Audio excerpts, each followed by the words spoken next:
Here's another podcast from the Pod Bros Network.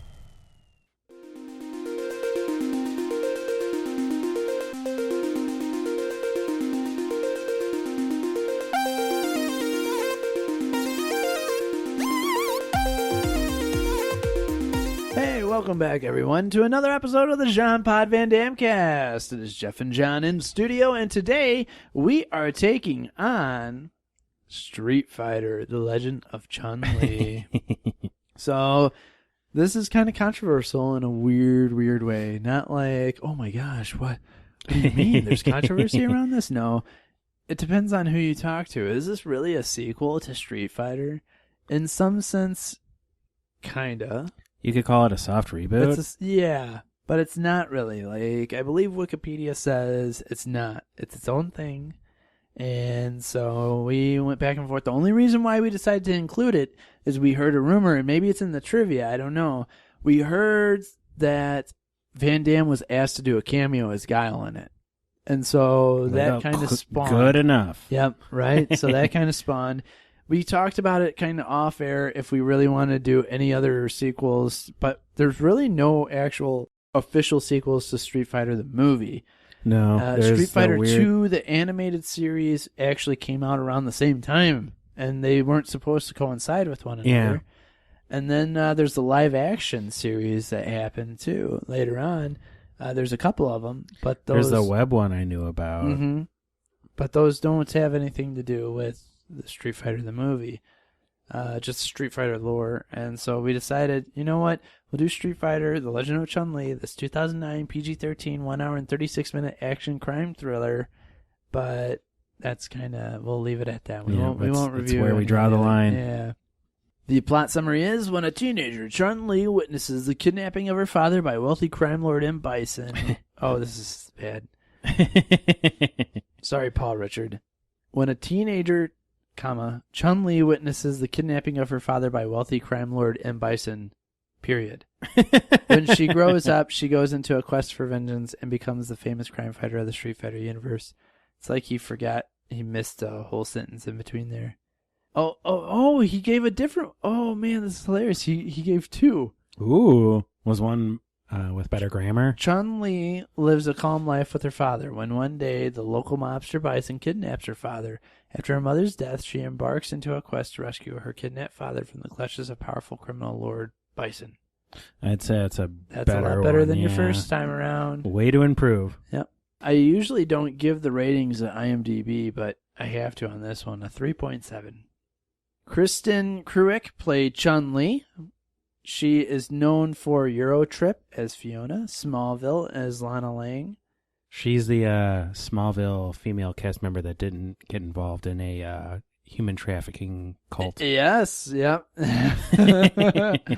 Beauty and the Beast 2012 TV series. There was a Beauty and the Beast too. Was that Canadian or something? I bet that was Canadian. Know. It's 70 episodes. There's a ton of it. It has to be Canadian. Maybe. She's Canadian, right? I have no clue. I think so. A lot of actors are Canadian, so I wouldn't be surprised. Yeah, I wouldn't put it past her. Mm-hmm. Robot Chicken, she played Oblina Catherine Chandler. What a bizarre cameo. Yeah, seriously. We have a lot of 6 degrees of Robot Chicken, though, in those. We do, man. Space Milkshake is Tilda. That sounds pretty good. Yeah. The Ben-Hur TV miniseries from 2010 as Terza. Also 70 episodes. Wow. She was in Chuck as Hannah for 4 episodes. She must have been Lex Luthor's wife or something, because she was Lana Luthor in Smallville. Lana Lang / Lana Luthor / Margaret Isabel Thoreau / Tina Greer / Dawn Stiles / Louise McCallum. I'm assuming they had an alternate universe episode or something. I was just going to say, man. Yeah. I never watched Smallville. My parents didn't let me because they had a billboard where he was crucified on the... Oh, nice. No, my parents didn't really not let me watch it. I don't know. I never really got into the whole TV reimagining, like low-budget reimagining thing. Like, yeah. They're getting better nowadays, but... Oh, yeah. Back then, I was just like, I don't know. Chris Klein played Charlie Nash. Oh, man. This is the role of the film right there. Oh, yeah, man. You know him from American Pie. I'll just Keep it at that. Sorry, Chris Klein. But Neil McDonough played M. Bison and Vega. What? What? Oh, no. In Japan. So here's the Oh, thing. yeah.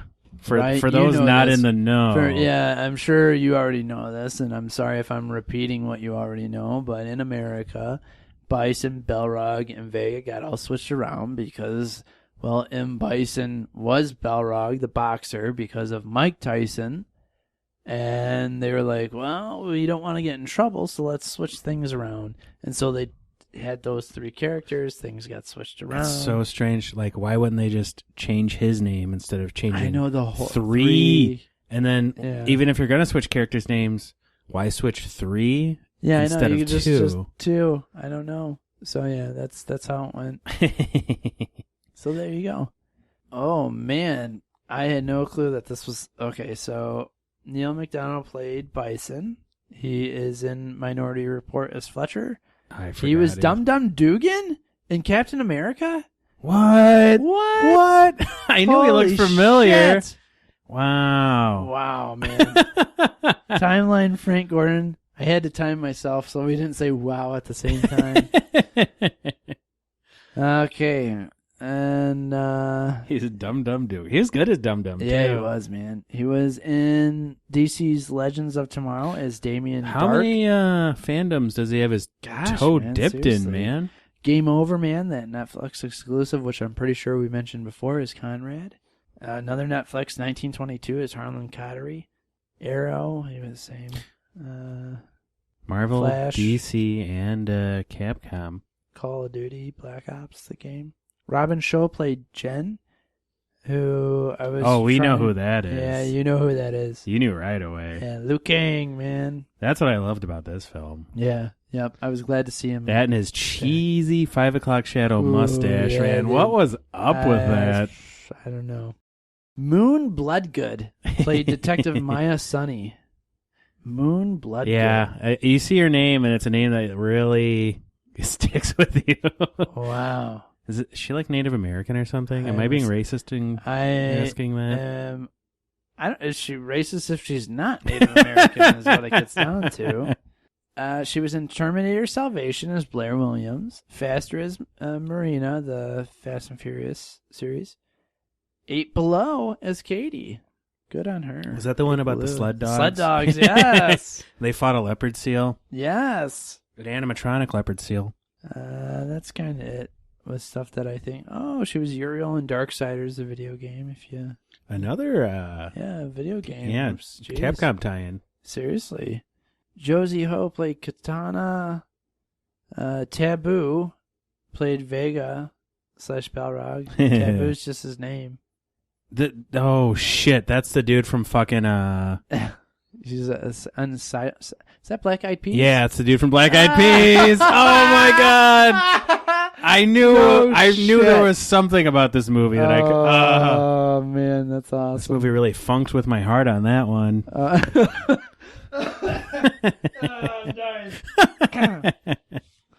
Oh, that's awesome. He's in good shape. Yeah, dude. Hell yeah. Michael Clark Duncan, rest in peace, played Balrog.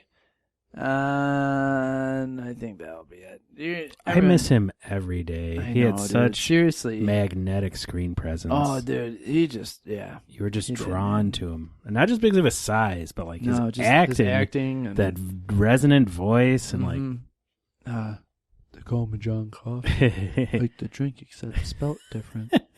It's kind of how I introduced myself for a while there, actually. So, it's like the drink, except for spelled extremely different. Yep. Oh wait, no, it's spelled like oh, it is spelled like a drink. Wow, I just got that. I was a little slow on the uptake. All right, so full disclosure here, folks. It's an amazing film. Yeah, it's totally amazing. First, before I get into our full disclosure, tee.pb/lic/podbros. Amazon, use our link. We appreciate those who already do. Podbros.com. Don't have to scroll down. It's right there in the top now. Or patreon.com/podbros, our super secret episode. It can be yours for only $3. Hell yeah. All right. So full disclosure, I wrote notes on this, and for whatever reason, they will not come up on my phone. So I'm a bit bummed out because I wanted to talk about the movie in my voice instead of doing what we're going to do, because that's just kind of cheaper. Just go on Wikipedia and be like, hey, plus Wikipedia doesn't have all the fun little one-liners and shit. No, like it Chris doesn't. Klein being like, I love this job. Every time like a hot woman walks by, I love this job. I work for Holy Interpol. shit, man. And Fucking then, Nash. yeah, man, Nash, Oh. exactly. He did such a terrific job of playing what like I would expect a video game character. Yeah. Like he did a good job as a video game character. Yeah, he was. I mean, I feel like no one involved in the production or direction of this film spoke English as a first language. Oh, for sure, dude. You For could sure. really, like, you could see, like, it literally looked like everything was being translated as it went, and it did feel like you were watching a video game that was in a different language, retranslated and dubbed poorly into English. Yep, definitely. Also, Taboo was in it. Also, Taboo was in it, which we just found out. All right, so we see that Chun-Li moves from San Francisco to Hong Kong with her family. She's a practicing pianist. We get some backstory of her with her father. You know, in the beginning, they're in San Francisco. We see the Golden Gate Bridge there, and she's playing piano, and her dad's hitting her with bamboo and saying, hey, you messed up. Forcing her to do the splits. Yeah, no, that didn't happen at all. He's actually a very loving father. She learns wushu from her father, and one night, he's attacked and abducted by M. Bison's henchmen in front of Chun-Li. Then Bison comes out, like looks at her, he's like, go to your room. And so she does, and then she looks through the window and sees her mom, you know, no, please, no. And then they hit her. And yeah, years later, here we are. She's grown up. She's a very talented pianist. She's at the end of her concert. She receives a mysterious scroll written in ancient Chinese text for whatever reason. And it looks like it's like poorly glued onto a larger scroll. Yep. Shortly after, she loses her mother to cancer. Bummer. Dun-dun. Meanwhile, at Shadaloo headquarters in Bangkok, Thailand. Shadaloo, sorry, thank you. Yeah, you're right. Bison announces his complete control of the organization before he has the other shareholders executed by one of his henchmen, Vega, which is pretty sweet. He's like, hey, I'm taking over. And then they're all like, oh, this sucks, we're leaving. Yeah, I'm leaving. And then Vega comes out and kills him. See, I'm doing a lot better job than Wikipedia is. This is a mix between Wikipedia and me trying to remember a movie that I watched 2 weeks ago. Yeah. The reason why, well, you guys don't care because we do these ahead of time, but we had to skip a week because I got sick. Yep. So now I'm back. You can still probably hear it in Poison my voice a little. attack. Yeah, man, fucking all the time. Shadaloo. The Shadaloo. That's They don't give up. No, they don't. Thankfully, was it the Order of the Web or Yeah. what were they called? Oh God. We'll find out again. Yeah, man. I think it was the Order of the Web. I think you're right. Yeah, because there's fucking spider webs everywhere. Yeah. Tattoos all over on everyone. That means something different over here. Yeah, it does, man. Well, that was exactly it. Like, I first thought was like Russian tattoos and shit, and I was like, oh, okay, well, yeah, prison tattoos. It's also revealed that Zhang is still alive and working for Bison. He looks exactly the same, but his hair's a little Yeah, grayer. just a little grayer. I like, that's kind of believable with Asian people though. They age very Oh, slowly. dude, yeah, man. I feel like, I don't know, maybe it's racist to say, but I feel like Asians go from like, they're like 20 for 30 years, and then they're 30 for 30 years. That's that funny. And then they're 90. Did you ever see that funny webcomic of the Asian lady? And she's just gorgeous. She's just beautiful. It's like 20, 30, 40, 50. Still gorgeous. And then it hits like 70 to 80, and then she transforms. Yeah, it's just like the shrivel old, Asian lady, like it just comes out of nowhere.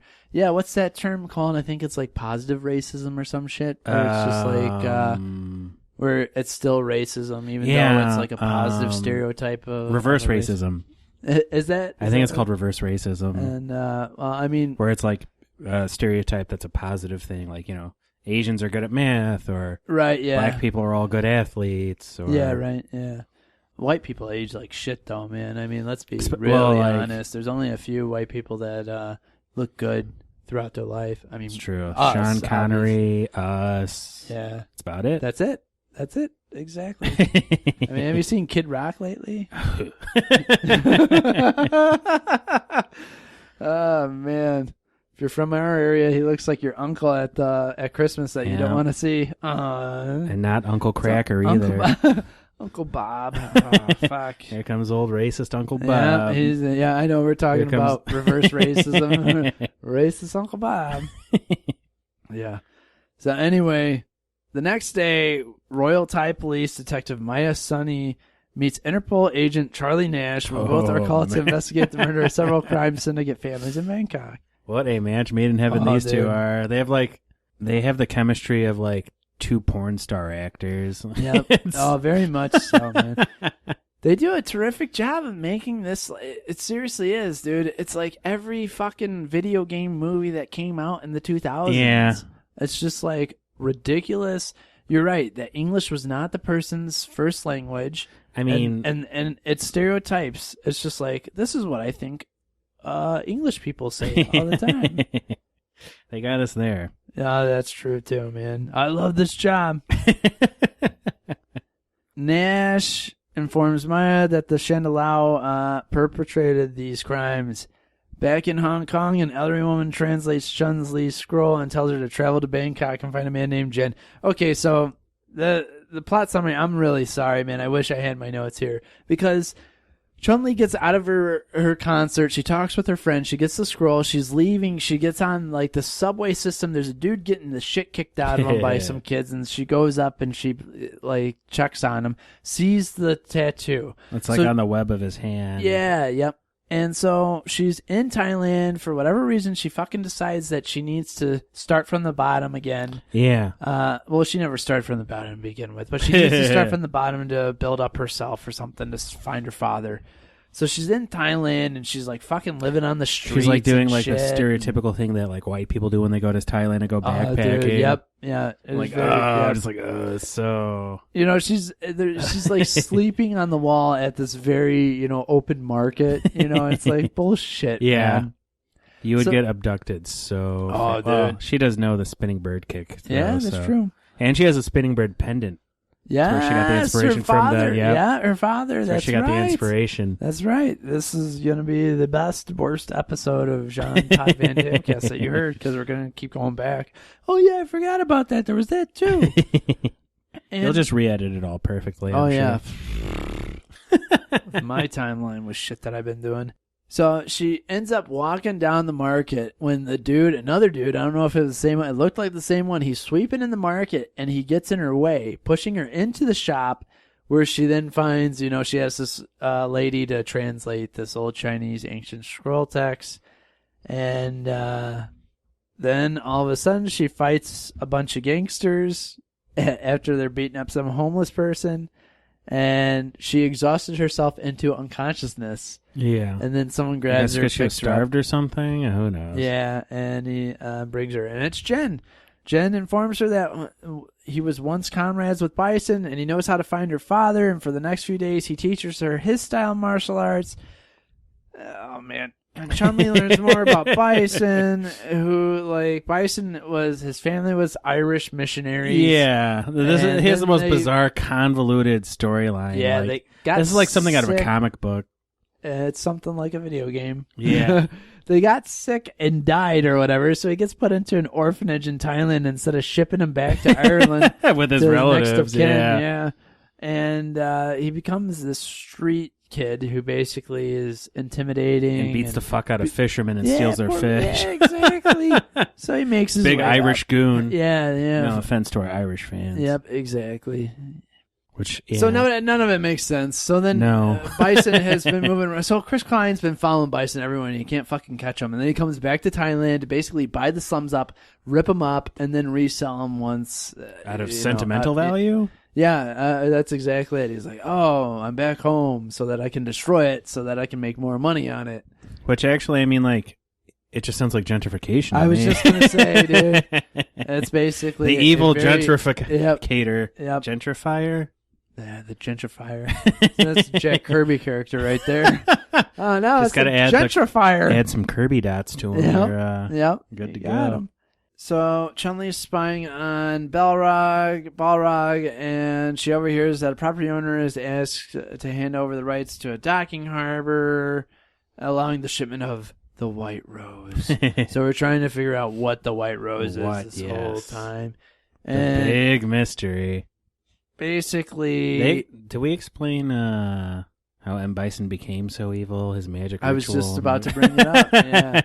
So we find out that Bison has a wife. He has an unborn child with this wife. This is when he was, and like the actor was so creepy looking. And Yeah, man. It looks like Donald Trump Jr. Yeah, man. Not that I'm Well, super anti. I try to be apolitical as much as but possible. But he did look like Donald Trump Jr. Donald Trump Jr. He did. Later that night, Chun-Li confronts Cantana, Bison's secretary, who is apparently a lesbian, and then wants Chun-Li. And so they go into the bathroom to make out, and then Chun-Li beats the shit out of her. And it's an amazing bathroom, too. It is. It's a really nice bathroom. And it was not a bad fight scene. No, it was pretty, like, this movie's fight scenes, none of them were bad. Yeah. Most of them were pretty abrupt. Yeah, most of them were like, it was really starting to get really good. And then it stops. Yeah, and then it just stops for one reason or another. What's her name? Kristen Kruick? Yeah. I don't know if it's her or a stunt double, but she, like, if it's a stunt double, it was done pretty well because it seems like she's a good martial artist. I don't know if she's, like, trained in martial arts or what. Yeah, right? Yeah, she did a good job with it. She could get, what's-his-face's from No Retreat, No Surrender. Jean-Claude Van Damme. Yes. Who wasn't a martial artist, and then all of a sudden he took to it. Like, yeah. Mateus. Mateus. Mateus something. The guy who was in I Come in Peace. Yep. We still have to do the Dolph cast. That's right. I think we should do like 1-off 6 degrees of JCVD, or just to knock out I Come in Peace. I love that movie to death because it's Mateus versus Dolph Lundgren. That's pretty sweet. Yeah. And Mateus' only line in the movie is, I come in peace. Okay, Bison transferred his consciousness or whatever to become completely evil. He had to transfer every fiber, every iota of good in his soul, spirit. Yep, to his unborn daughter. So he kills his wife. Yeah, he gives her a very rough cesarean, I'm assuming. They kind of like hinted at it. Yeah. So like he takes her to this mystical cave, he kisses her, and he puts all of his goodness into her, and he gives her the old M. Bison spinning headbutt cesarean section. Yep. Then pulls out his daughter, and then that's the flashback. And then Jen tells Chun-Li, he's like, oh, you done great. Go get some food. And she goes, and because he knows his place is going to get attacked by the people. And Balrog blows his home up. Chun-Li runs off. She thinks Jen's dead. She gets attacked by Vega. And she beats him and leaves him hanging upside down on a building. Pretty, like, decisively beats him, too. Yeah, like, man. I mean, it was a pretty good fight scene. Oh, yeah. I mean, the guy's in a black-eyed peas. What do you expect, I guess? I know, right? Let's get it started. See, you should have been I'm a V instead of I'm a B. Thank you. I'll be here all weekend. Don't forget to tip your waitress, Then Chun-Li interrogates a harbor employee, and he tells her the time that the White Rose is going to be delivered, except it's Bison and his soldiers capturing her. So she's tied up. She's at this undisclosed house. She's reunited with her father, and then Bison fucking kills him, breaks his neck. Like, she's there for only a minute. I really don't understand what the point of that was. Like, I think they should have just had it to where he was killed earlier. I know, see, that's the thing. I think it like cheapened it. It did. It totally did. Because even in the series, like, the video, if I recall correctly, and I could be wrong, but what I remember as a kid in the video game series, Chun-Li and Bison killed her father. But it made it sound like she was young when he killed her father. And the Street Fighter, the movie, that's the same. And it was only... That's why he gets the line. Only Tuesday, for you, it was the most important day of your life. But for M. Bison, it was only a Tuesday. See, like, that's one of the biggest problems with this movie for me. This guy is just no Raul Julia. No, he's not, man. But who is? No one is. Exactly. I can't, like, who would you pick to play M. Bison in a modern? Dear Lord, I don't even know. I don't even know. Benicio del Toro, maybe. Oh, I think you're right. Like, I don't know. And then click. Benicio del Toro. That's my go-to. Yeah, he is just the man. I love Yeah. Benicio del Toro to death. Like, every role he's in, he just he nails eats it, the man. scene. Yeah, man, for real. Yeah, I could see him doing it. I could see him doing it. Hell yeah. I mean, he made me love the Wolfman remake. Book it. Yeah. Yeah, right. Well, I mean, it was him and Anthony Hopkins. Yeah, dude. What else What do you can need? Yeah, exactly. And a Sikh bodyguard. Yep. So he kills her dad, and then he's gonna kill her, but she escapes, and she fucking destroys guys. He's describing it exactly how we felt while we were watching. Yeah, man. I'm getting to the point where I'm like, we've already spent way too much time talking about this, and that gets the people like the people end up turning on the Shadaloo. That's how they pronounce it. Security guards. They're throwing fruit and food at them. We see Chun-Li ends up getting reunited with Jen, who all of a sudden is magically he can heal her wounds, and he can throw fireballs. Yeah, he ended up she ended up getting shot, I think, by Balrog in the arm, and so he heals it. And then Nash and the detective are taken off assignment mysteriously for whatever reason, but he is asked by Chun-Li this is secretly to back her up in taking down Bison. So he does. He's like, I'm Interpol. Fuck these guys. So Nash and Chun-Li, along with Maya and her SWAT team, arrive at the shipping yard where they engage in a shootout with the Shadaloo forces. By the way, she goes back after escaping Bison and them to the guy that gave her the wrong information. She's like, you're going to give me the right information this time? He's like, pees his pants. Chun-Li enters a ship while she's going through the shipyard, meets a girl who speaks Russian, asking for her father before leaving her to continue her search for Bison. In another part of the ship, Jen faces off against Balrog, ultimately impaling him with a liquid nitrogen pipe. And it has like the most ridiculously hokey special effect when he gets frozen. Bison takes a girl who, dun dun dun, is revealed to be his daughter Rose. The White Rose. She's white. And her name is Rose. Yep. And flees the scene by helicopter. Yep. Very delicious wordplay. So Chun-Li, Jen, Nash, and a SWAT officer arrive at Bison's headquarters where Nash and the officer take Rose out of safety while Chun-Li and Jen face Bison. After a battle, Chun-Li hits Bison with a bamboo pole and drops sandbags on him, stunning him. She then charges up a Kikoken and shoots it at him. That's the name of her fireball, yeah. And knocking him off the scaffolding, and then she falls down, his head's hanging over the other scaffolding at the bottom. She jumps down, twists his neck with her legs. And backwards, 180s his neck and kills him. Nash tells her, get out of here, and then the police arrive. He's like, hold up, I'm Interpol. Oh, okay. Oh, yep, sorry, all right. Chun-Li returns home in Hong Kong. Oh, that was also all in front of his daughter, too. Yeah, exactly. So, you killed my dad. Now I'm going to kill you in front of your daughter. So then she'll go on a revenge. Yeah, exactly. And then she's talking about how she doesn't want his daughter to end up like she did and like stuff like that. Yeah, like man. When she literally murders him. Yep. In front of her instead of having him arrested. And brutally murders him. Yeah, horrific. Yeah, he does a fucking Mortal Kombat. Well, she was trained by Liu Kang. Yeah, so. Exactly, right? Liu Kang going under the nickname Jen in this, so it works. Chun-Li returns home to Hong Kong and settles down when Jen pays her a visit. He shows her a newspaper ad for an upcoming Street Fighter tournament, telling her that there's a Japanese fighter named Ryu. He calls him Ryu. Yeah, not Ryu. Not Ryu, yeah. And you might be a recruit for the cause. And she's like, nah, I'm good. I'm good. This movie isn't going to make any money anyway. Yeah, exactly. So we forgot to mention when she's home. So first off, after the piano recital, her friend, when they were talking, her friend's like, is your mom come? She's like, no, she's still sick. So she visits her mom in the hospital, and her mom dies in the hospital.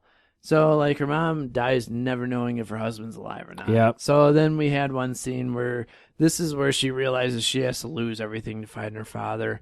It's just right after the funeral and everything happens. So when she gets back home, her father is now buried next to her mother, and, you know, she spends time at that gravesite, too. And then we got all that. So that's the end. That's Street Fighter: The Legend of Chun-Li.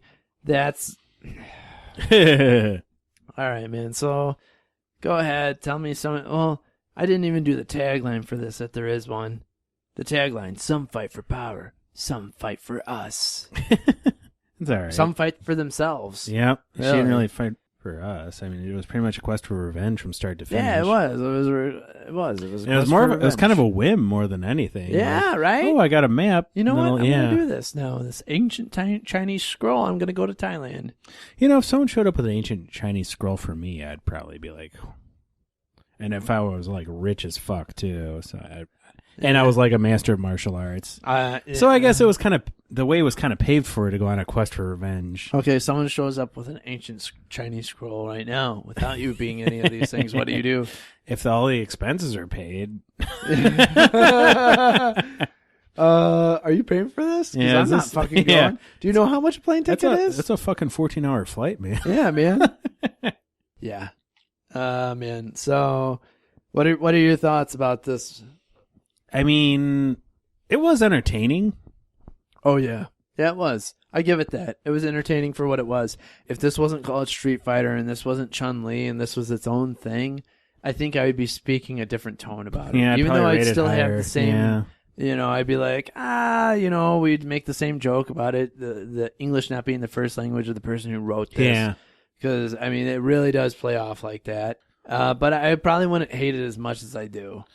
Yeah, I wouldn't say that I hated it or even that, like I wasn't bored. Yeah, hate's a really strong word. And even, I mean, I liked it. I didn't dislike it. It's just such a phenomenal disappointment for what could have been for a franchise such as Street Fighter. Like I said, call it something else, and I would probably be singing exactly. its praises. I'd be like, oh, this had the right amount of cheese, and this was great. I mean, the cheese was, it was off the scale. Yeah, man. And, like, the fight scenes were enjoyable, but a lot of them were really abrupt. Kristen Kruek, I don't know if that's how her name is pronounced. I liked her. Her acting wasn't bad. Yeah. It was weird having, like, a half Chinese actress play Chun-Li in it. Yeah, right. Yeah. And then, but, like, there was all kinds of bizarre casting with ethnicity, like M. Bison being this Irish missionary son. Exactly. Right. M. Bison was, I mean, the actor was good. He played a menacing villain. He's a great. But, yeah, he doesn't hold a candle to Raul Julia. What about Balrog?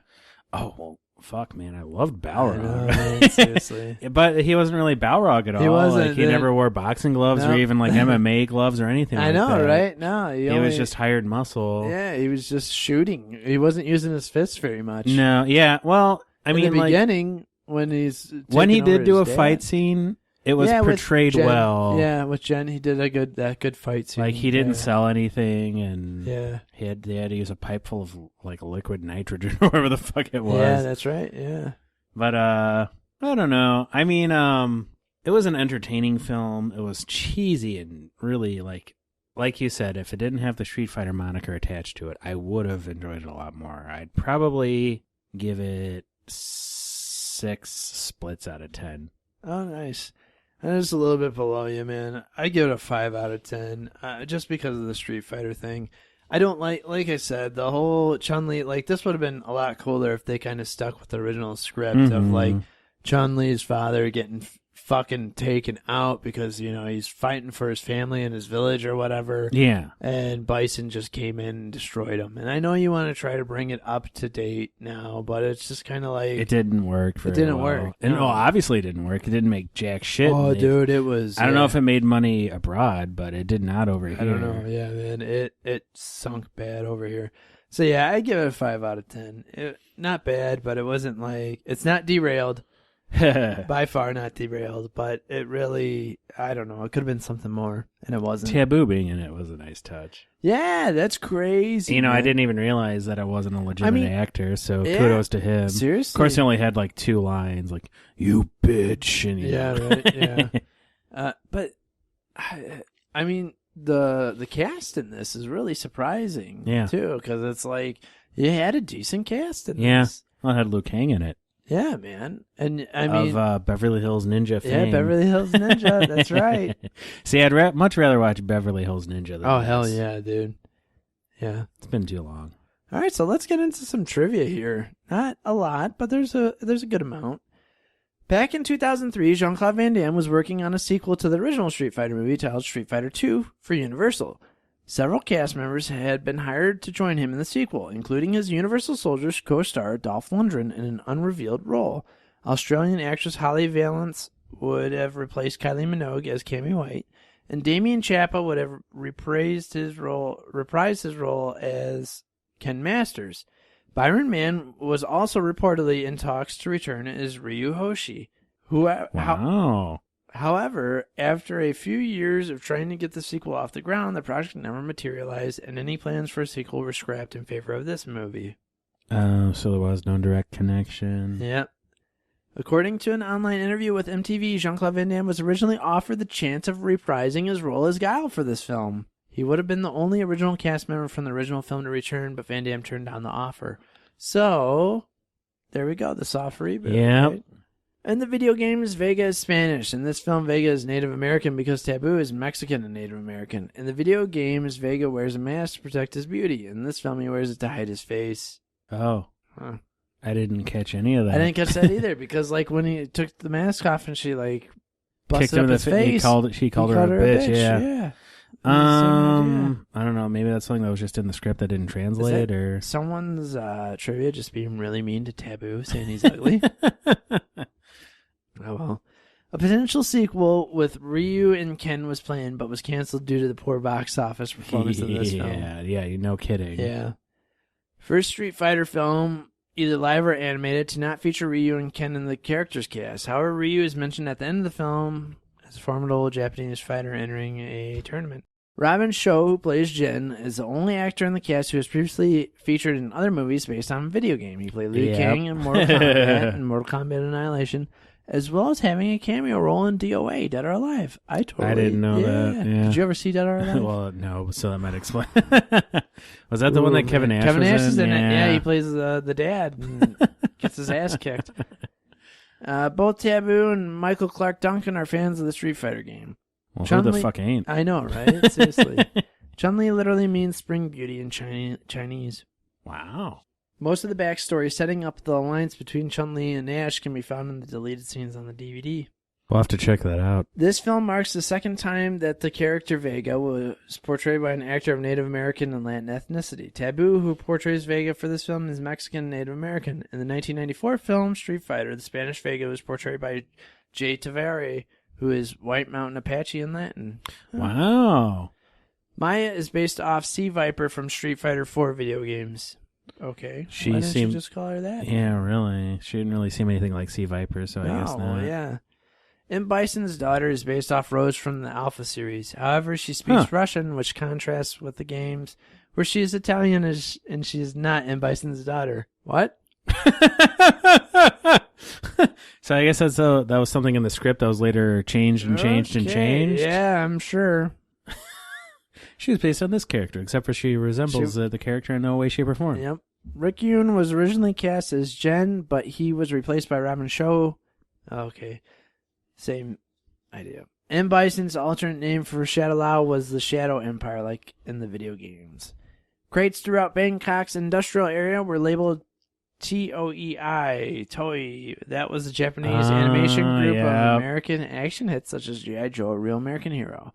This can also refer to Capcom's rival Nintendo distributor, Koei. But wait, why would they do that? I know, why would they do that? Okay, that's it. That's Street Fighter Legend of Chun-Li. So I have some really good news for you all. At least, hopefully good news. I I'm found... pregnant. Oh. Congratulations.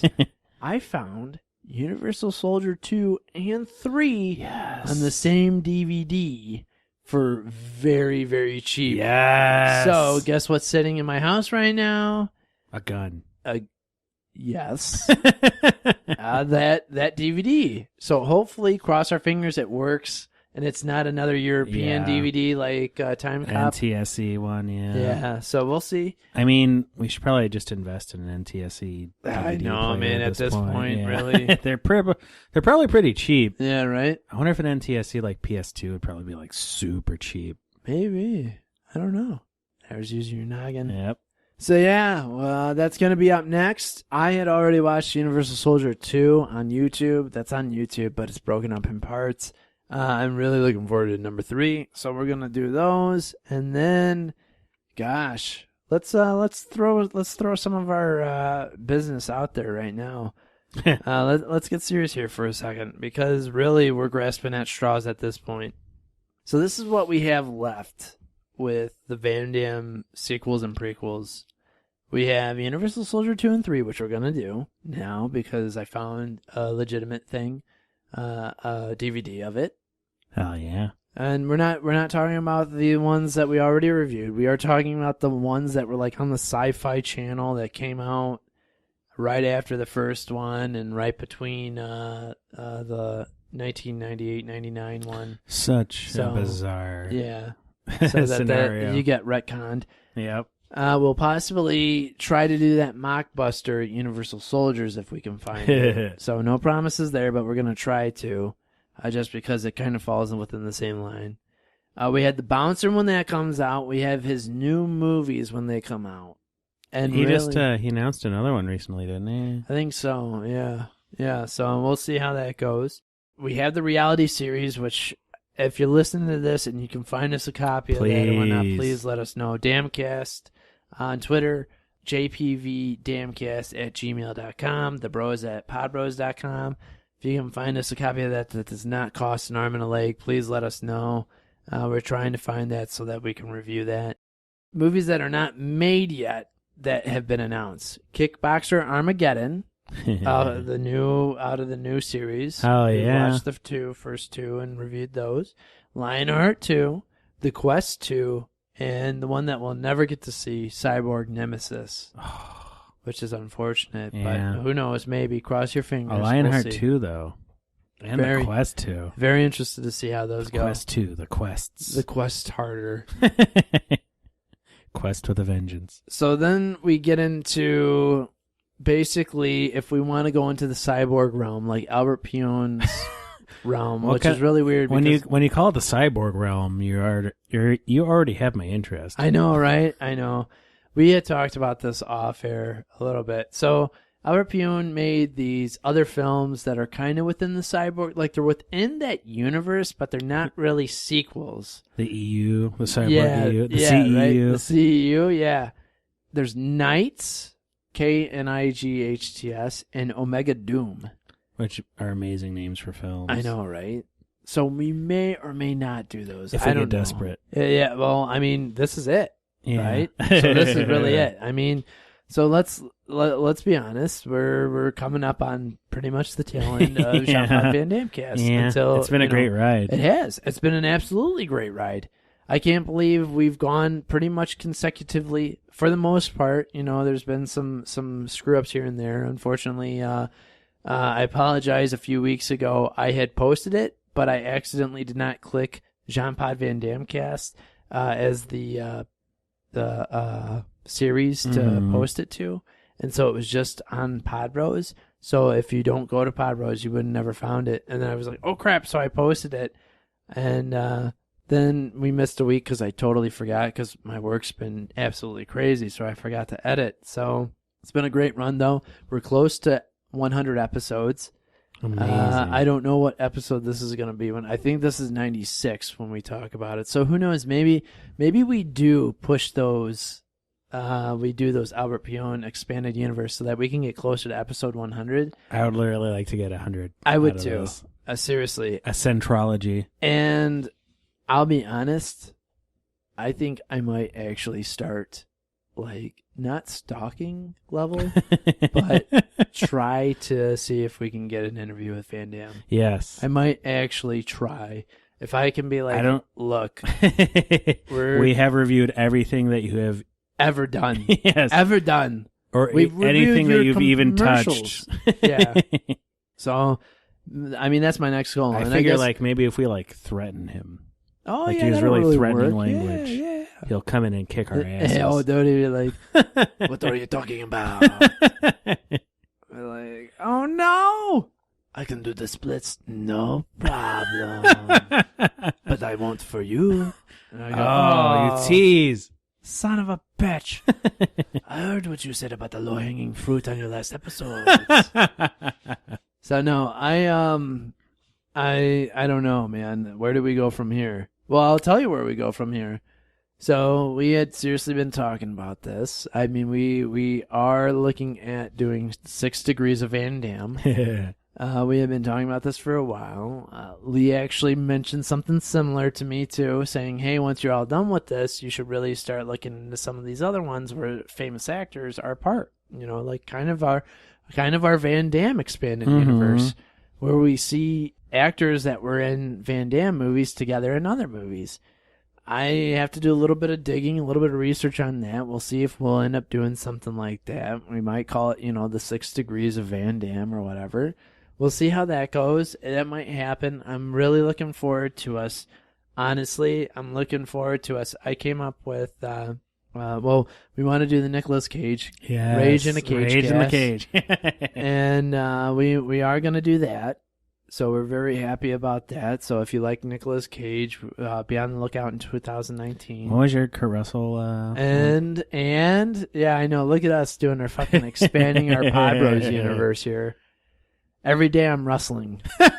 So our Kurt Russell podcast, where we're gonna review Kurt Russell films. Oh man, Jeff, thank you so much for being with me on these journeys. It has been my pleasure, dude. It's very few and far between that you find fans of such like similar interests, right? Yes. Like I wouldn't call it niche. No, yeah. And so we're very excited to do stuff like this, but be on the lookout. We'll keep you updated the closer we get to episode 100. If we could do episode 100 and that's Van Damme, like, I mean, seriously. Van Damme and done. That's it, right? If we can get Van Damme for episode 100, I say that's perfect to stop it. I mean, we're reviewing. That's 100 films from one actor as the star reviewed. Yeah, right? I mean, granted, some of our episodes have been, toys, Van Damme toys, and commercials. Video games with Van Damme. Even getting into our world are like little kind of what we would want to see Van Damme in. We've done those too. Alternate universe. Yeah, and I mean, it's a podcast dedicated to him and his filmography and the sequels and prequels that have spawned because of that. It's just pretty fucking sweet, man. Hell yeah! So it's been a hell of a ride. We'll see how it goes. I'm not gonna hold my breath. He's a busy guy, and why would he want to fucking do an interview with 2 podcasters that don't have names to them? But who knows? Maybe You never know. You never Maybe know, if we right? lie to him. Yeah. I'm Joe Rogan. And you ever this is tried Mark Maron? So you ever tried DMT? Yeah, and we're like, we're Joe Rogan and Mark Maron doing the Jean-Paul Van Damme cast, right? That's it. Then we'll get his attention. He'll come on. No. All right. Thank you so much for listening. We truly appreciate it. Get at us, talk with us. We love talking with you all. It's an absolute blast. So thank you very much. I am John. And I am Jeff. You've been listening to another episode of the Jean-Paul Van Damme cast. I love this job.